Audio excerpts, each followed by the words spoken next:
The contents of this program may not necessarily represent the views of Ummah Channel.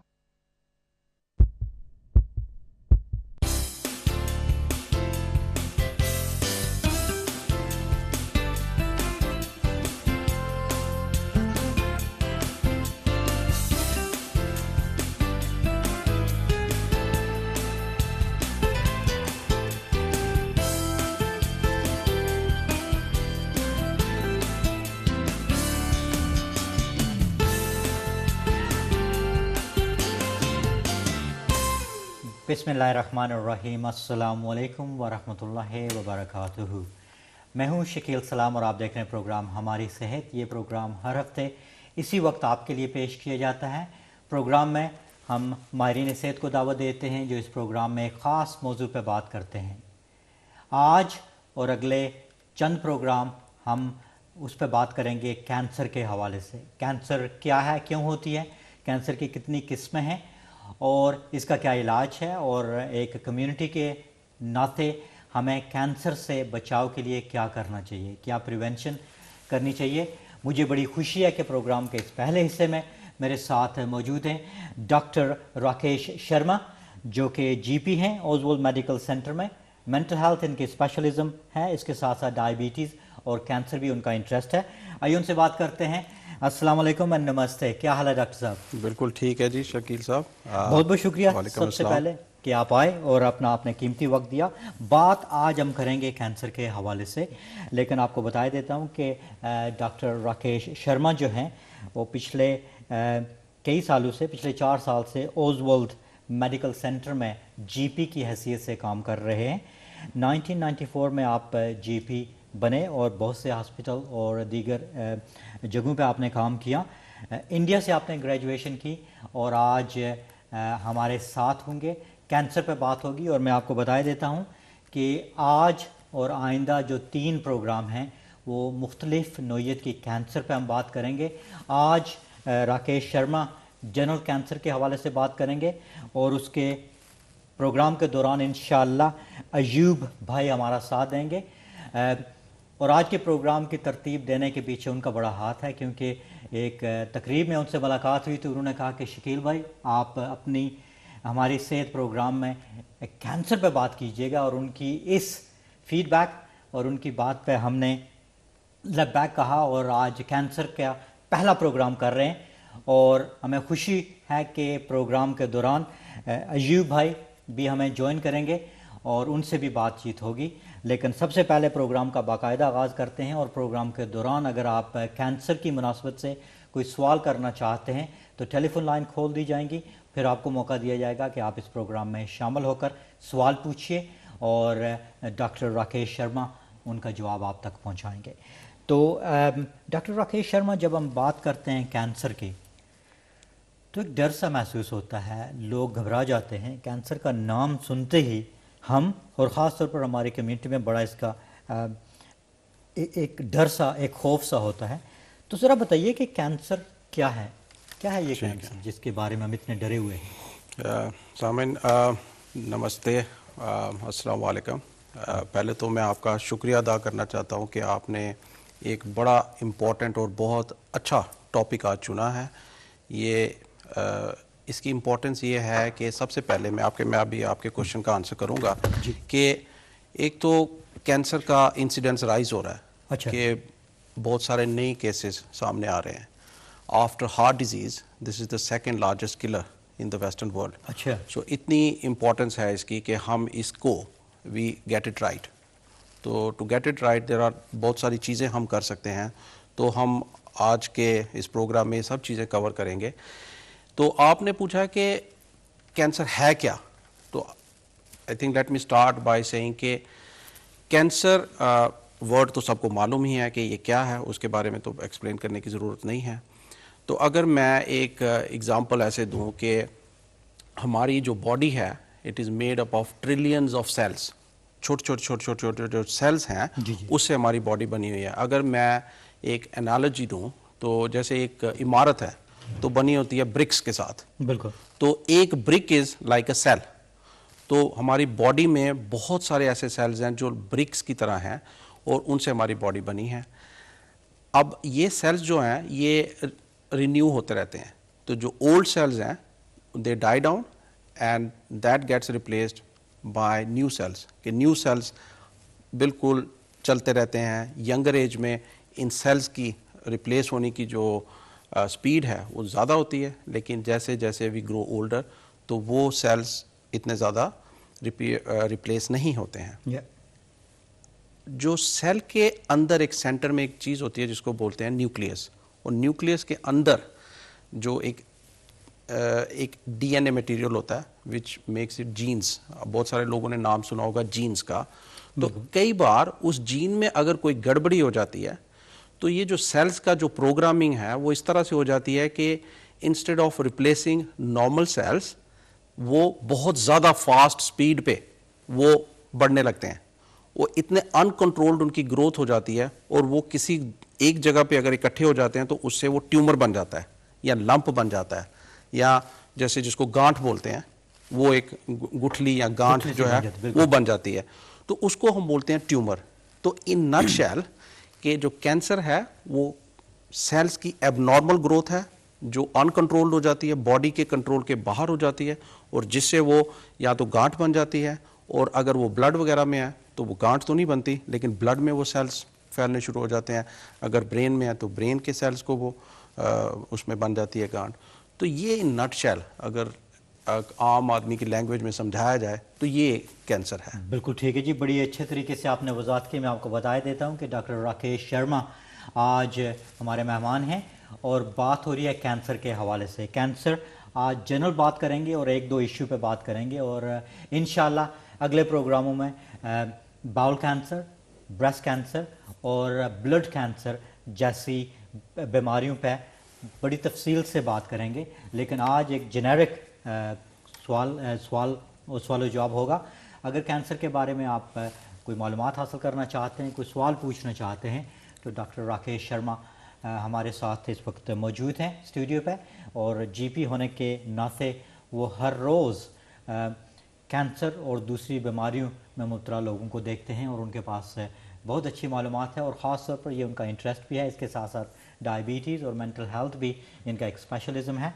ओजवल medical centre में ये GP की हैसियत से पिछले 4 साल से काम कर रहे हैं, और आज हमें बड़ी खुशी है कि हमारा साथ दें। और प्रोग्राम के अगले हिस्से में इंशाल्लाह अयूब भाई भी हमारा साथ देंगे और वो भी हमें बताएंगे कि कम्युनिटी में कैंसर के हवाले से क्या कुछ हो रहा है। तो ज़ाहिर है कैंसर की बहुत सी किस्में होती हैं या एक दो ही किस्में हैं जो मैंने बाउल कैंसर का जिक्र किया, या ब्रेस्ट कैंसर की बात की, या लंग कैंसर की, इसके अलावा और भी कोई किस्में हैं? हाँ, देखिए कैंसर की तो अब आजकल अगर जैसे टेक्नोलॉजी इम्प्रूव हो रही है तो नए नए मेथड्स आ रहे हैं, तो there are about 100 to 200 different types of cancers. लेकिन जो सबसे कॉमन कैंसर्स हैं, जैसे आपने कुछ के नाम लिए, जैसे लंग कैंसर टॉप पे है, ब्रेस्ट कैंसर हमारी बहनों और माओं में होता है, सर्वाइकल कैंसर है वो भी है, बाउल कैंसर है वो भी एक बहुत बड़ी प्रॉब्लम है, और जैसे कुछ ब्लड कैंसर्स हैं, स्किन कैंसर्स हैं, तो डिफरेंट टाइप्स के कैंसर्स हैं। लेकिन जैसे हम 3 बड़े उनको डिवाइड करते हैं। एक तो जो होते हैं कैंसर्स के जिनको बोलते हैं कि कार्सिनोमास, जो स्किन के या जो सरफेस ऑफ द बॉडी के या कुछ अंतर ऑर्गन्स के होते हैं। फिर सार्कोमास होते हैं जो मसल्स के और बोन के कैंसर्स होते हैं। फिर हेमाटोलॉजिकल कैंसर्स होते हैं कि जो खून में पाए जाते हैं। तो ये 3 लार्ज जो डिविजन्स हैं। लेकिन अगर हम 5-6 कैंसर्स जो सबसे ज़्यादा कॉमन है, अगर उनको सही कर लें तो हमारे जो कैंसर के सर्वाइवल रेट्स हैं वो बहुत ज़्यादा अच्छे हो जाएंगे। तो अब देखिए कि अभी भी हम लोग डरते हैं, डर है ना, खौफ है कि नाम ही कैंसर कुछ ऐसा है कि इंसान को लगता है कि सारी दुनिया ही ख़त्म हो गई।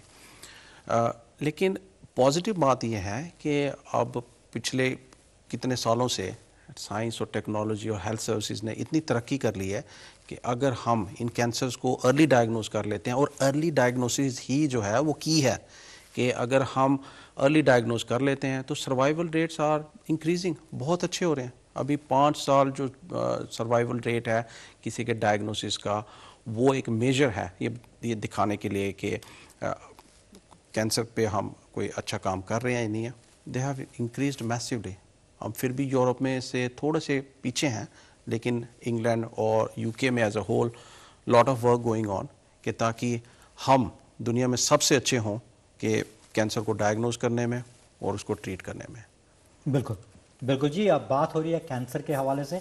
आज एक जनरल कैंसर पे हम बात कर रहे हैं और इंशाल्लाह अगले प्रोग्रामों में स्पेसिफिक जो कैंसर है, औरतों में जो कैंसर हैं, इसके साथ साथ बाउल कैंसर और ब्लड कैंसर पे ख़ास प्रोग्राम करेंगे। लेकिन आज एक जेनेरिक प्रोग्राम है। डॉक्टर राकेश शर्मा आज के इस प्रोग्राम का आगाज़ कर रहे हैं और कैंसर पे एक सीरीज़ हम पूरी आप तक पहुंचाएंगे ताकि हमारी कम्युनिटी को ज़्यादा से ज़्यादा मालूमात हो। जैसा कि डॉक्टर साहब ने कहा है कि हमें डर और खौफ रहता है।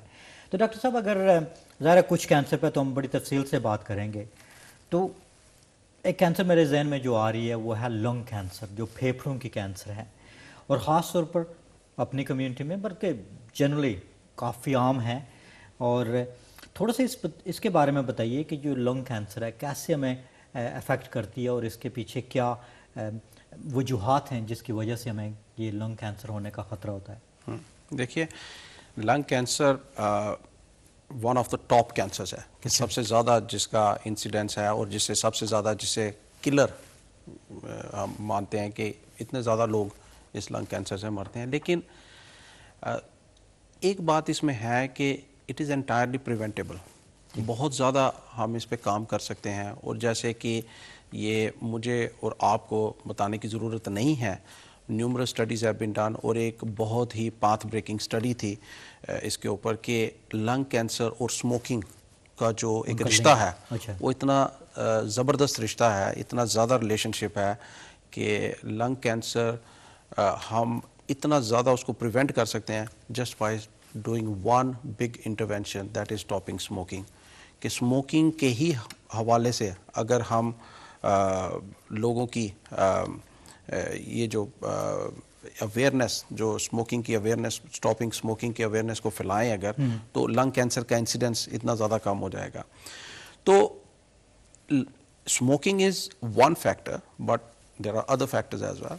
अब जैसे किसी ने अगर कोई एस्बेस्टस के साथ काम किया है कभी, पुराने ज़माने में इतनी अवेयरनेस नहीं थी कि एस्बेस्टस क्या कर सकता है। कोई बिल्डिंग ट्रेड में जो लोग थे या बिल्डर्स थे, कुछ माइनर्स थे कि जिनको उस टाइम पे लंग्स जिनके अफेक्ट हुआ, तो they are also more prone to developing lung cancer. लेकिन जस्ट आपको अगर आम हमारी ऑडियंस को अगर हम समझाना चाहें कि लंग कैंसर बेसिकली है क्या, जैसे हमने शुरू में बताया कि सेल्स जब मल्टीप्लाई करना स्टार्ट करते हैं तो फिर उनके कंट्रोल अगर बॉडी के कंट्रोल से बाहर हो जाता है तो तब वो ट्यूमर बन जाता है। तो जैसे कि हम जानते हैं कि हमारे दो फेफड़े होते हैं, दो लंग्स होते हैं, तो अगर एक भी लंग में ये इफेक्ट हो जाए तो पहले तो वो अगर लंग कैंसर वहीं पे होता है और कई बार वो उसके मेटास्टेसिस भी हो जाता है, वो दूसरी ऑर्गन्स में फैल जाता है, दूसरे लंग में फैल जाता है।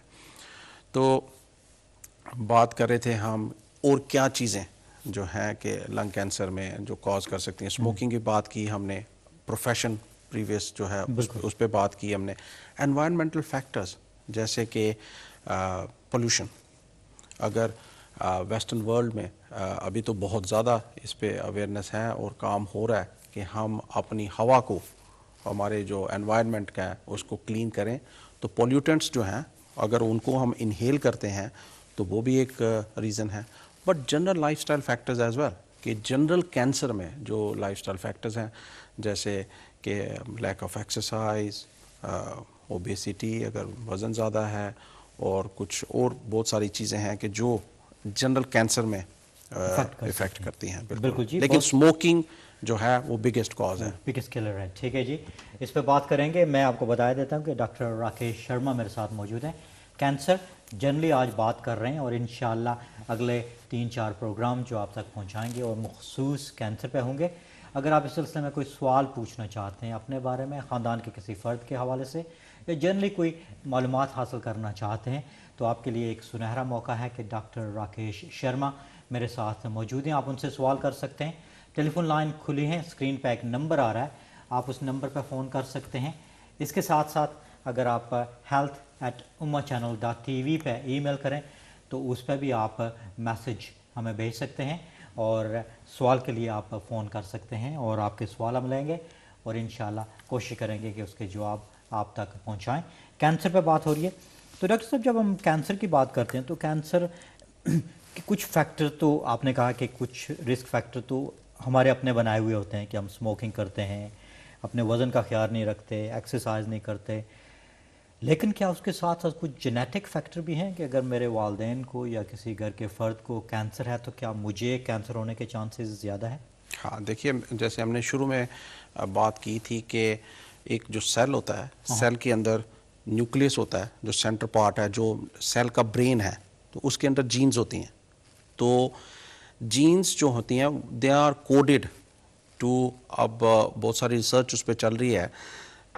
उन जीन्स में एक तो कोड होता है कि किस इंसान को पॉसिबिलिटी है कि लेटर लाइफ में जाके उनको किस टाइप की इलनेसेस होने की। तो आपने बिल्कुल सही बात कही कि अगर फैमिली में कोई फर्स्ट डिग्री रिलेटिव जैसे माँ बाप भाई बहन कोई कैंसर जिनको हुआ है तो the chances of others getting are also high, वो उनको बिल्कुल है, वो पॉसिबिलिटी है। बिल्कुल। अच्छा, कुछ तो हमने फैक्टर की बात की और दूसरा ये है कि डर खौफ तो है, तो वो तो होता ही है, हर किसी को होता है। तो क्या आप समझते हैं कि अगर जितना जल्दी हम इसकी तशख़ीस हो जाए उतना ही बेहतर है, लेकिन इससे पहले मैं चाहूँगा कि हमें कैसे पता चले कि किसी को कैंसर है? कैंसर की कुछ ख़ास साइन और सिम्टम्स होते हैं, कुछ ख़ास अलामात होती हैं? एक जनरली पहले बात करती हूँ, फिर लंग कैंसर। हाँ बिल्कुल। देखिए कि एक तो जो सबसे बड़ा सिम्टम है किसी को कि अगर लंप जिसको हम बोलते हैं, कोई अगर किसी को कोई लंप फील होता है, कोई गांठ जिसम में कहीं फील होती है और वो नहीं जा रही है, ऐसे नहीं कि कल फील हुई है तो आज ही, वो जनरली 6 वीक्स हम कहते हैं, या वो नहीं जा रही है तो you should really seek help. एक तो वो बात है। दूसरा जनरल सिम्टम है, किसी को बुखार है, जैसे टेम्परेचर हल्का हल्का टेम्परेचर है, नहीं जा रहा है बड़ी देर से। अब किसी को वायरस होता है तो बुखार हो जाता है उसको, तो वो 1-2 हफ्ते में ठीक हो जाता है। लेकिन अगर 5-6 हफ्ते से आपका बुखार नहीं ठीक हो रहा है, 3-4 हफ्ते से बुखार नहीं ठीक हो रहा है, तो वो एक साइन हो सकता है। वीकनेस आपको जनरली बॉडी में लग रही है, आपको थकावट सी लग रही है कि, लेकिन रीज़न कोई नहीं है, लेकिन थकावट सी लग रही है।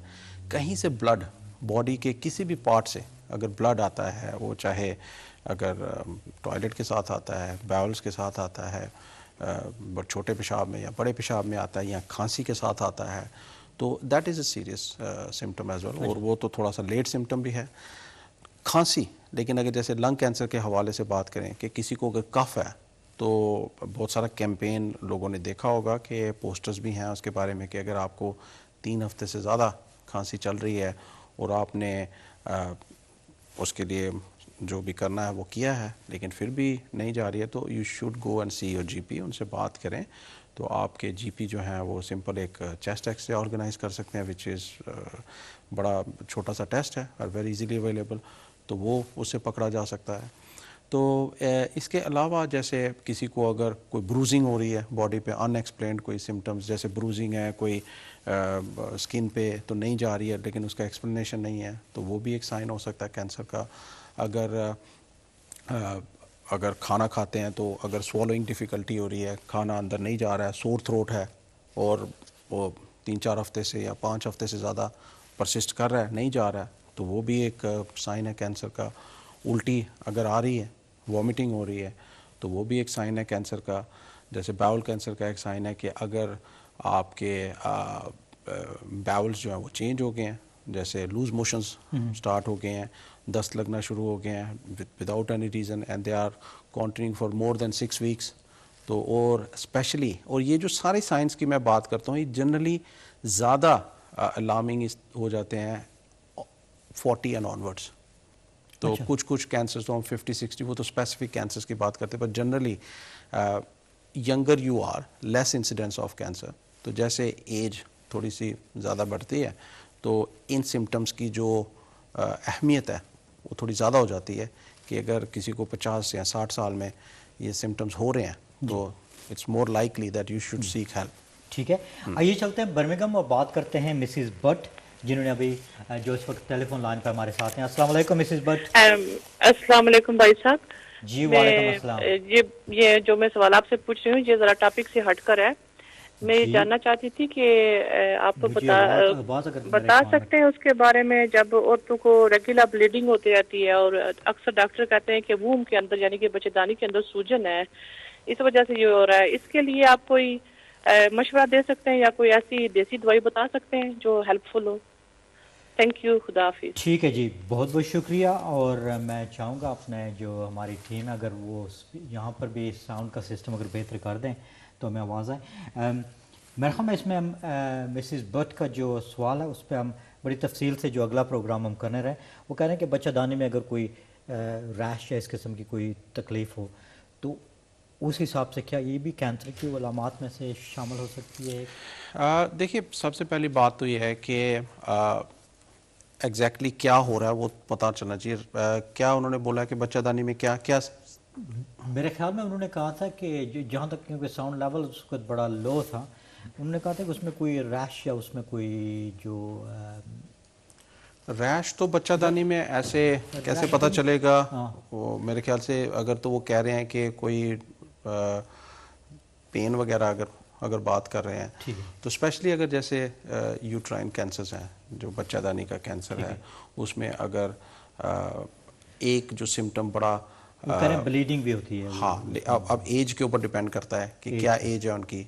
अब क्योंकि अगर मेंस्ट्रुएटिंग एज है, जब 50 साल से नीचे अगर हमारी बहन और माओं को जैसे जो मेंस्ट्रुएशन चलती है वो तो नॉर्मल है, अगर हर महीने में चलती है। लेकिन मैं 2-3 सिम्टम आपको गिना देना चाहता हूँ कि अगर जैसे अगर ये जो पीरियड्स वाली एज भी है और उसमें अगर पीरियड्स आपके इरेगुलर हो गए हैं, कि इंटरमेंस्ट्रुअल ब्लीडिंग जिसको हम बोलते हैं, कि अगर इन बिटवीन पीरियड्स अगर आपके पीरियड्स पहले रेगुलर थे लेकिन अब इरेगुलर हो गए हैं, इन बिटवीन द पीरियड्स आपको फिर से ब्लीडिंग होती है, और अगर पोस्ट कॉइटल ब्लीडिंग जैसे हम बोलते हैं, तो अगर वो भी एक साइन है कि यू शुड सीक हेल्प। और स्पेशली अगर जिसको हमारी बहनों को जिसको मीनोपॉज हो गया, अगर जिनके पीरियड्स ख़त्म हो गए हैं, तो 50 ईयर्स के बाद, और जनरली ये मीनोपॉज जो है अराउंड 50-52 ईयर्स में होता है, उसके बाद अगर ब्लीडिंग कभी होती है तो दैट इज़ साइन कि आप ज़रूर अपने डॉक्टर से जाके बात करें या नर्स के साथ जाके बात करें ताकि आपकी इन्वेस्टिगेशंस हो सकें। और मिसेस भट्ट, हम कोशिश कर रहे हैं कि ख़ास तौर पर औरतों के जो कैंसर के हवाले से एक ख़ास प्रोग्राम हम कर रहे हैं। शायद अगले हफ्ते हम उस पर तफसील से बात करें, तो वो प्रोग्राम देखना ना मत भूलिएगा। जी हाँ, आज हम कैंसर के हवाले से बात कर रहे हैं। डॉक्टर राकेश शर्मा मेरे मेहमान हैं और थोड़ी देर बाद अयूब भाई भी हमारा साथ देंगे और बात होगी कैंसर के हवाले से, कम्युनिटी में क्या कुछ हो रहा है। अगर आप इस प्रोग्राम में शामिल होना चाहते हैं, कोई सवाल पूछना चाहते हैं, टेलीफोन लाइन खुली है, आप फ़ोन कर सकते हैं और सवाल पूछ सकते हैं हमारे मेहमान से। तो जब बात होती है, एक मैसेज जो हमने कहा था कि ये फैमिली से भी हो सकती है अगर फैमिली में किसी को है, लेकिन दूसरी जो चीज़ है वो ये है कि जो आपने सिम्टम्स बताए, खांसी की बात की आपने, खून के आने की बात की, बुखार, लेकिन आपने एक चीज़ की कि ये चीज़ें तो आम हैं, हर किसी को किसी वक्त भी हो सकती है। बिल्कुल बिल्कुल। लेकिन जो इम्पोर्टेंट चीज़ वहाँ पर है कि अगर वो 3 हफ्ते या इससे ज़्यादा रहें तो फिर ये कंसर्न है और हो सकता है कि कुछ अलामात जो कैंसर से मिलती जुलती हों। तो इस सूरत में क्या स्टेप हमें लेना चाहिए, क्या करना चाहिए? अगर खांसी आ रही है, उसमें खून आ रहा है, बार बार आ रही है और 3 या 4 हफ्तों तक आ रही है, तो फिर क्या फौरी तौर पर डॉक्टर से रिव्यू करना चाहिए या फिर इंतज़ार करना चाहिए? या देखिए, अगर तो खून बॉडी के किसी भी पार्ट से आता है वो तो इमीडिएटली आप हेल्प करनी, उसमें कोई इंतज़ार करने की ज़रूरत, उसमें तो खांसी की 3 हफ्ते की इंतज़ार करने की ज़रूरत है ही नहीं कि अगर खांसी के साथ खून आता है तो आप बिल्कुल इमीडिएटली जाके अपने डॉक्टर से बात करें। लेकिन अगर खून नहीं है तो खांसी तो जैसे हम कहते हैं कि जैसे कॉमन कोल्ड, फ्लू और वायरस जैसे जो सिम्टम्स होते हैं वो तो आम खांसी एक सिम्टम है उसमें। तो उसमें तो ऐसा अगर खून नहीं आ रहा है और आपको टेम्परेचर भी उसी खांसी के दौरान हो रहा है तो 1-2 हफ्ते या 3 हफ्ते तक कुछ ऐसे अलार्म करने की ज़रूरत नहीं है। लेकिन अगर 3 हफ्ते के बाद तक खांसी हो रही है तो अगेन हम ये नहीं कह रहे हैं कि वो कैंसर है। तो हमारा सिर्फ मकसद ये है कहने का कि अगर उससे ज़्यादा खांसी 3 हफ्ते से ज़्यादा चल रही है तो आप डॉक्टर के पास जाएं और आपके डॉक्टर आपको चेक करेंगे, और अगर ज़रूरत है तो वो सिंपल एक चेस्ट एक्सरे कर सकते हैं। अच्छा, ठीक है ना। लेकिन अगर जैसे और साइंस एंड सिम्टम्स की जैसे हमने बात की कि एक टेम्परेचर चल रहा है कुछ हफ्तों से, बहुत थकावट महसूस हो रही है, वेट लॉस जैसे किसी को हो गया है, वज़न कम हो गया है आपके, बहुत सारे लोग तो वज़न नहीं करेंगे जाके, लेकिन एक इनडायरेक्ट जो उसका सिम्टम ये है कि अगर आपको अपने कपड़े ढीले लगने शुरू हो गए हैं या एपिटाइट कम हो गई है कि आप खाना खाने का मन नहीं करता है, तो ये भी कुछ सिम्टम्स ऐसे हैं कि जो लंग कैंसर के भी साइंस हो सकते हैं और दूसरे के भी हो सकते हैं। लेकिन अगेन यहाँ एक मैं बड़ी इंपॉर्टेंट चीज़ एम्फेसाइज करना चाहता हूँ कि 9 आउट ऑफ 10 पीपल जिनको ये साइंस हैं भी, उनको ज़रूरी नहीं है कि कैंसर होता है, उनको कुछ और भी हो सकता है, लेकिन it is important to seek help and get cancer ruled out. ये आपने बड़ा अच्छा मैसेज दिया है कि ज़रूरी नहीं कि वो जो कफ है या वो सिम्टम्स हैं वो कैंसर के हों, लिहाजा फ़िक्र की बात नहीं, उसको जितनी जल्दी आप रूल आउट करेंगे उतना ही बेहतर आपके लिए होगा, फैमिली के लिए। बिल्कुल, बहुत अच्छी बात की है जी। जी हाँ, मैं आपको बता देता हूँ कि कैंसर पे आप बात हो रही है और कैंसर के हवाले से आज का ये पहला प्रोग्राम है। हम जनरली बात कर रहे हैं कैंसर के हवाले से, लेकिन उसमें थोड़ी सी बात करेंगे लंग कैंसर के हवाले से भी। लेकिन अगले जो प्रोग्राम हैं औरतों की जो कैंसर उसके हवाले से होगा, फिर बाउल कैंसर पे हम एक प्रोग्राम करेंगे, और इंशाल्लाह हमारा जो आखिरी प्रोग्राम कैंसर के हवाले से होगा वो होगा द ब्लड कैंसर के हवाले से। हमारे सारे स्पेशलिस्ट मेहमान जो हैं वो इस प्रोग्राम में आकर आपसे बातचीत करेंगे। लेकिन आज मुझे बड़ी खुशी है कि डॉक्टर राकेश शर्मा इस वक्त मेरे साथ मौजूद हैं, और थोड़ी देर बाद इंशाल्लाह अयूब भाई हमारा साथ देंगे। वो कम्युनिटी के एक वॉलंटियर हैं, कम्युनिटी में बहुत काम कर रहे हैं और कैंसर के हवाले से अपनी कम्युनिटी को वो अवेयरनेस पहुंचाना चाहते हैं, और उनका ये पैगाम हम आप तक भी पहुंचाएंगे। लेकिन उसके लिए थोड़ा सा आपको इंतज़ार करना पड़ेगा। अगर आज के प्रोग्राम के हवाले से, कैंसर के हवाले से आप कोई सवाल पूछना चाहते हैं तो डॉक्टर राकेश शर्मा इस वक्त हमारे साथ स्टूडियो में मौजूद हैं, आपके सवालों के जवाब दे सकते हैं। स्क्रीन पे एक नंबर आ रहा है, आप उस नंबर पर फ़ोन कर सकते हैं या फिर हमें ईमेल कर सकते हैं। जो सबसे बेस्ट ईमेल एड्रेस है वो health@ummachannel.tv है, उस पर आप अपना मैसेज छोड़ सकते हैं और इंशाल्लाह हम प्रोग्राम के दौरान कोशिश करेंगे कि आपके सवाल के जवाब दें। तो कैंसर ज़ाहिर है हर कम्युनिटी में होती है, हर किसी को डर होता है, और उस कैंसर की वजह से सिर्फ फैमिली, सिर्फ पेशेंट को नहीं बल्कि पूरी फैमिली इससे मुतासर होती है। इस पर इंशाल्लाह बात करेंगे, लेकिन पहले हमारे साथ एक सिस्टर हैं ब्लैकबर्न से, आइए उनसे बात करते हैं। अस्सलाम वालेकुम सिस्टर। हेलो जी, हेलो, अस्सलाम वालेकुम। वालेकुम सलाम। जी, क्या कहना चाहेंगे? वो वुड यू लाइक टू से? मेरे को है बुखार ठोसने से था और बुखार उतरता है और फिर चढ़ता है। बुखार आपको उतरता और चढ़ता है? या और हम बिस्तर करते हैं नहीं तो तकलीफ होती है मेरे को। और अभी मेरे को एक वीक से पीरियड बंद हुआ और फिर चालू हो गया। ठीक। तो सिस्टर आपकी एज क्या है?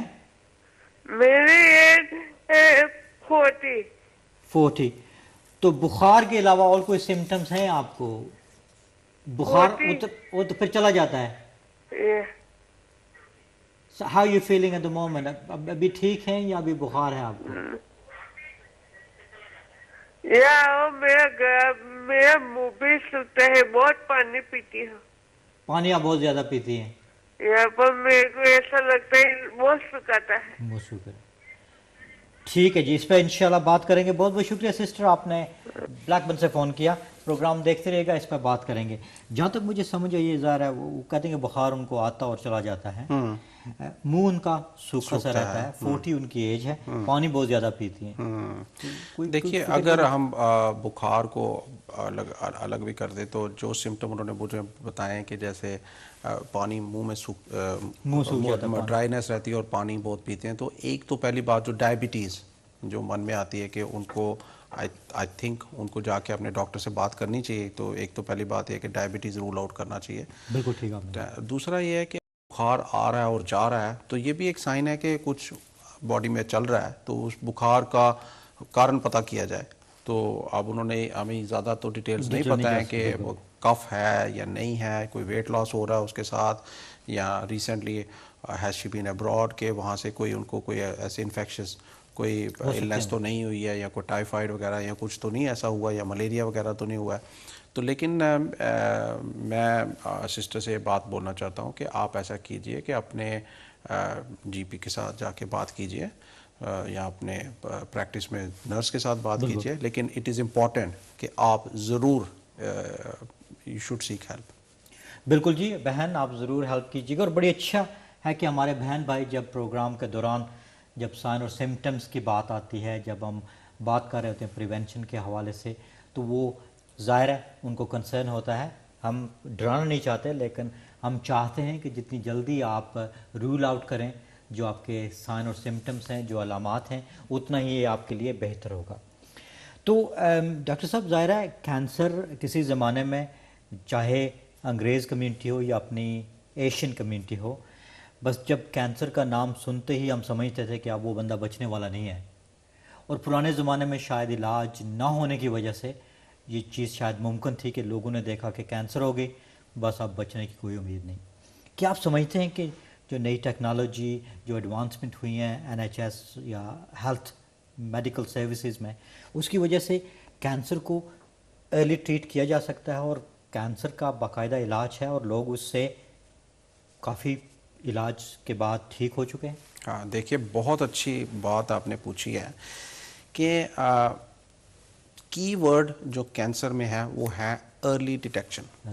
कि जितनी जल्दी अगर हम डिटेक्ट कर लेते हैं उतने ज़्यादा सर्वाइवल रेट्स कैंसर के हैं। वो ज़माने ख़त्म हो गए। और आपने बड़ी सही बात की कि विक्टोरियन टाइम्स में, इवन इन वेस्टर्न सोसाइटी, इस कंट्री में भी people used to be scared, they used to be afraid कि अगर कैंसर का डायग्नोसिस मिल गया तो वो ख़त्म हो गया सब कुछ। तो सी वर्ड बिल्कुल। लेकिन अभी बहुत चेंज आ गई है। जैसे मैं बोल रहा था कि मोस्ट ऑफ द कैंसर्स का जो 5 ईयर सर्वाइवल रेट जो है, it is excellent, it has doubled in the last 30-40 years. कि जिसका 5 ईयर सर्वाइवल रेट का मतलब है कि अगर किसी को डायग्नोसिस कैंसर का मिलता है तो for 5 years they have that survival guaranteed. ठीक है, इस पर तफसील से बात करेंगे। लंदन चलते हैं। लंदन में मिसिज खान हमारे साथ मौजूद हैं। अस्सलाम वालेकुम मिसिज खान। वालेकुम सलाम जी, क्या कहना चाहेंगी? बात करना चाहती हूँ। जी। हमारा मरीज इस वक्त हॉस्पिटल में पड़ा है। जी। उसको बहुत कैंसर थी। अचानक के डॉक्टरों ने बताया। अच्छा। तो उसके 2 ऑपरेशन कर दिए हैं। तो अभी एक बार वो कीमोथेरेपी दी है। अभी वो इतना सूख गया कि उसको कहते इसमें हिम्मत ताकत नहीं, हम दोबारा नहीं दे सकते। कमजोर हो गए? बहुत ही कमजोर हो गया। अच्छा। हम क्या खुराक दें, क्या करें? और डॉक्टरों ने भी कोई तसल्ली बख्श जवाब नहीं दिया। तो कैंसर का क्या कौन सी टाइप कैंसर उन्होंने कही थी? Bowl cancer. बाउल कैंसर, हाँ। हम उससे कैसे बचा सकते हैं? कैसे बचा सकते हैं? ठीक है बहन, इंशाल्लाह 2 हफ्ते बाद एक पूरा प्रोग्राम हम बाउल कैंसर पे करेंगे। मैं चाहूंगा कि आप जरूर उसको देखें। वो हो या ना हो जी, तब तक वो हो या ना हो नहीं इंशाल्लाह नहीं। अभी आपको जवाब इंशाल्लाह देते हैं। अभी आप डॉक्टर साहब भी बताएंगे, लेकिन वो एक पूरा प्रोग्राम करेंगे और हमारी दुआ कि अल्लाह ताला खाने के लिए कुछ बताएं, क्या करें हम? शिफा दे। कितनी उम्र कितनी है उनकी? ये 50 के करीब होगी। 50 के करीब। तो अभी कोई मैकमिलन नर्सेज वगैरह या जीपी और हॉस्पिटल उनके साथ इन्वॉल्व हैं? कोई उनको आप केयर प्रोवाइड कर रहे हैं? हॉस्पिटल में ही रखा हुआ है। अच्छा, अभी हॉस्पिटल में है। अच्छा। छुट्टी नहीं देनी, तुम घर जाने के काबिल नहीं हो। अच्छा। ठीक है बहन, हमारी दुआएं आपके साथ हैं। अल्लाह ताला खौफ आ रहा है, बस उन्हें सेहत और तंदुरुस्ती अता फरमाए। अल्लाह हाफिज। प्रोग्राम देखते रहिएगा, इंशाल्लाह इस पे बात करेंगे। तो बाउल कैंसर पे ऐसे हम इंशाल्लाह पूरा प्रोग्राम तो करेंगे इंशाल्लाह। तो कहते हैं कि 2 उनके ऑपरेशन हो चुके हैं। तो प्रिज्यूमेबली ऑपरेशन के बाद वो जो कैंसर के जो चीज़ें थी उन्होंने निकाली होंगी। ये ज़ाहिर है केमोथेरेपी भी हो रही है, लेकिन कमज़ोरी बहुत हो रही है। क्या कैंसर की एक सबसे बड़ी अलामत ये भी है कि कमज़ोर बंदे को कर देती है? हाँ, देखिए वो तो है, क्योंकि कैंसर अगर तो लोकलाइज्ड है तो फिर तो इजी है कि उसका ऑपरेशन करके उसको कीमोथेरेपी करके तो उसको ट्रीट करना इज़ ईजियर। लेकिन अगर वो फैल गया है दूसरे पार्ट्स में भी फैल गया तो थोड़ा सा मुश्किल हो जाता है। तो अब हमें डिटेल एग्जैक्टली पता नहीं है कि अगर मेटास्टेसिस हैं उनको, अगर और ऑर्गन्स में भी मेटास्टेसिस जो है वो उसका मतलब है कि कैंसर अपनी ओरिजिनल जगह से दूसरे ऑर्गन्स में भी अगर फैल गया है तो फिर थोड़ा सा मुश्किल हो जाता है इलाज करना। तो मुझे ये समझ आ रही है कि अगर वो हॉस्पिटल में हैं और उनके सिम्टम्स नहीं ठीक हो रहे हैं तो कैंसर बहुत एडवांस स्टेज में होगा। तो आई एम श्योर कि डॉक्टर्स पूरी कोशिश कर रहे हैं कि जो भी उनको अब इस स्टेज पे जो केयर उनको प्रोवाइड की जाए, तो कोई इंट्रावीनस ड्रिप चल रहा होगा उनको, अगर वो नहीं कुछ खा पी रहे हैं तो उनको हो सकता है कोई एनर्जी ड्रिंक्स वगैरह उनको दे रहे होंगे, तो हो सकता है उनको स्टोमा वगैरह लगा हो, या तो हम दुआ करेंगे उनके लिए कि जी बिल्कुल ठीक है जी, हमारी दुआएं आपके साथ हैं। आइए चलते हैं मैनचेस्टर, वहाँ पर हमारे एक और बहन मौजूद हैं सब हमारे साथ। अस्सलाम वालेकुम। वालेकुम सलाम। जी बहन। मेरा नाम नरीन है, मैं मैनचेस्टर से बात कर रही हूँ। जी बहन जी। जी मेरा सवाल ये है कि मुझे 3 माह से खांसी है, इतनी खांसी है और मेरे मुंह से इतनी पीप निकलती है। अच्छा। हाँ, तो एंटीबायोटिक 4 दफा डॉक्टर ने दी है, वो भी वर्क नहीं कर रही। कोई पेन किलर, मेरे गले में इतनी दर्द होती है, कोई पता नहीं चल रहा क्या है। डेंटिस्ट के पास गए, हो सकता है दांतों में कोई प्रॉब्लम हो, तो पता नहीं है क्या। और मेरे जो ना रात को मुझे नींद नहीं आती, मेरे सर में पता नहीं क्या इतनी दर्द होती है, इतनी दर्द होती है। और जो मेरी टांगे हैं ना उनमें दर्द होती है, और जैसे वो कोई कीड़े से चल रहे हैं। अच्छा। हाँ, तो मैं पानी में पैर अपने ना डुबो के रखती हूँ।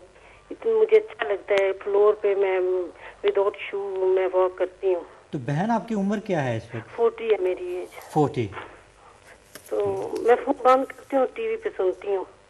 जी चलें ठीक है जी बहन।